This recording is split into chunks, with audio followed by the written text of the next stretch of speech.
R S एसची सत्ता ही कशा प्रकारची आहे याचे निदान करणं खरं म्हणजे कठीण आहे, हे सोपं नाही आहे.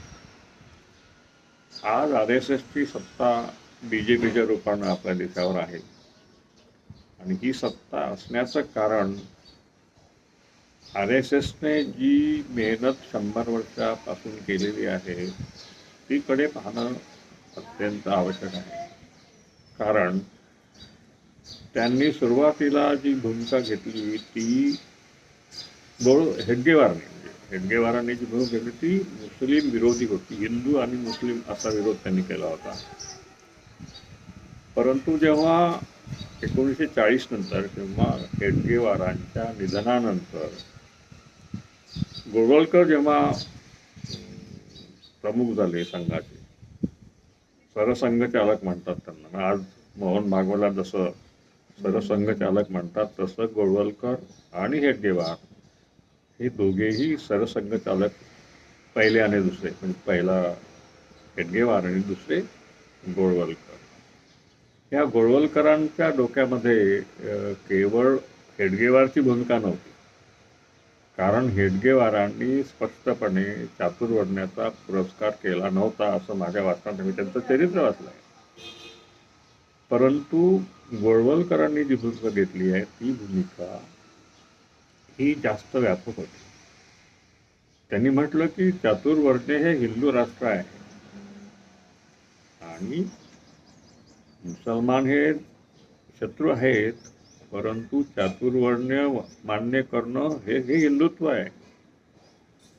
त्यांनी जी पुस्तकं लिहिली आहे, we or our nationhood defined, 1939 सालचं पुस्तक आहे ते.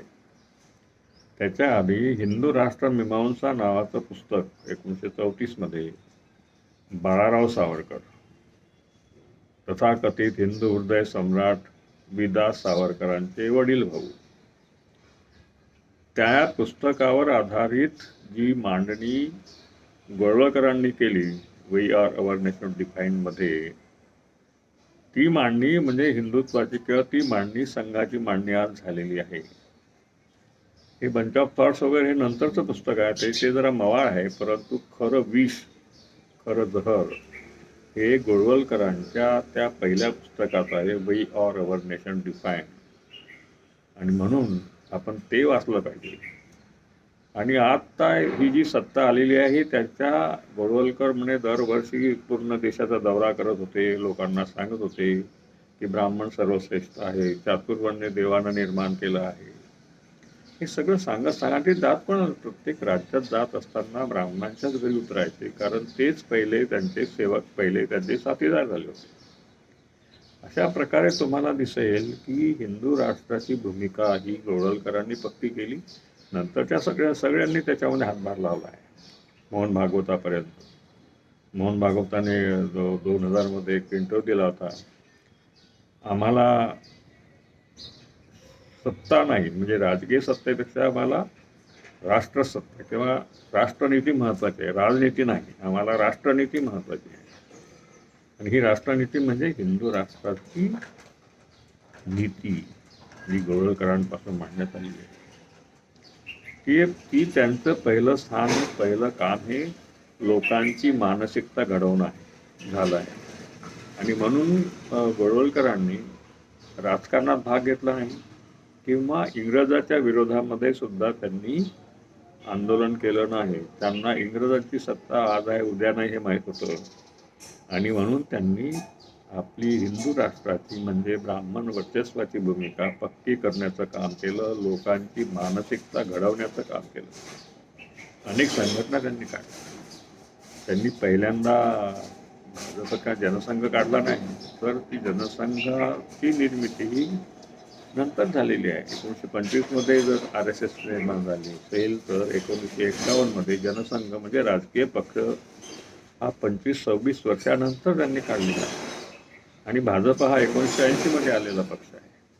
म्हणजे आर एस एसची भूमिका ही लोकांची जाती व्यवस्थात्मक मानसिकता बनवणं, चातुर्वर्ण्याला मान्य करणं, की जातीची जी उतरंड आहे ती लोकांच्या डोक्यामध्ये बसवणं हे त्यांनी काम केलं आहे. तुम्ही जातीचं काम करा हे मनुस्मृतीमध्ये सांगितलं.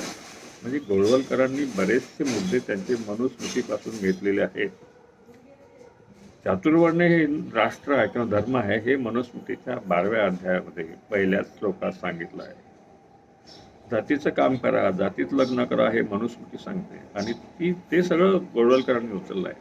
म्हणजे मनुस्मृती ही खरं म्हणजे त्यांची गाईड आहे. आणि म्हणून आज देखील तुम्ही पाहत असाल तर मनुस्मृतीचे मुद्दे लागू करण्याचं काम हे सरकार करत आहे.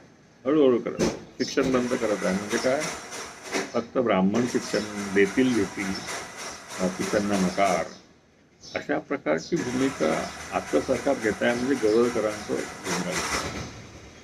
गोळवलकरांनी हे पण मान्य केलं आहे की जे लोक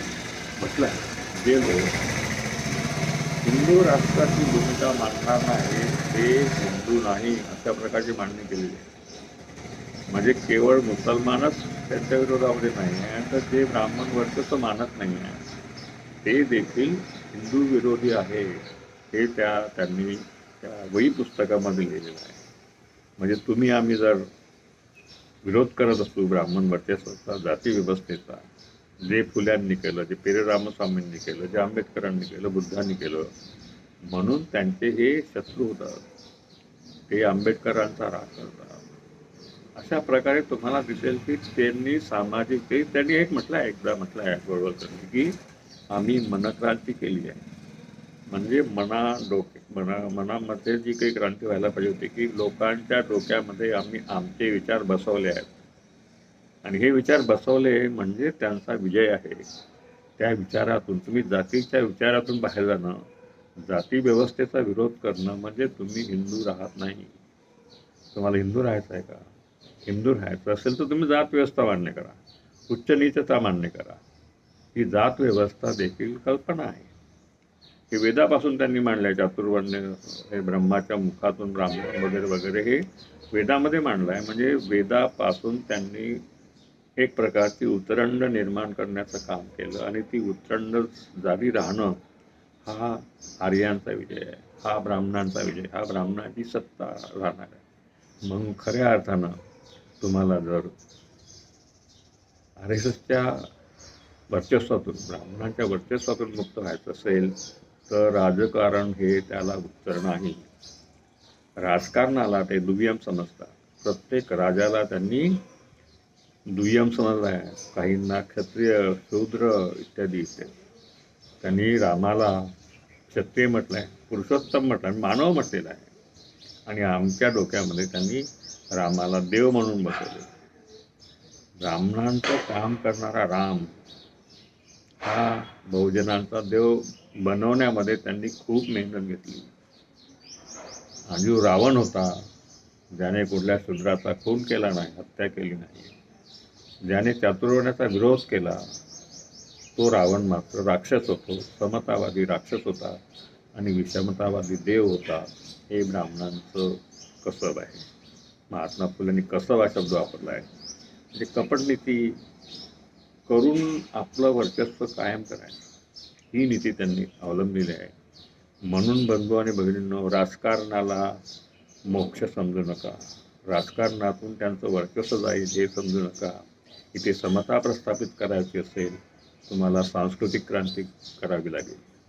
लोकांची मनं घडवावी लागेल समतेच्या बाजूने. जाती व्यवस्थेच्या विरोधामध्ये, जातीच्या उतरंडी मानसिकतेच्या विरोधामध्ये तुम्हाला मानसिकता घडवावी लागेल.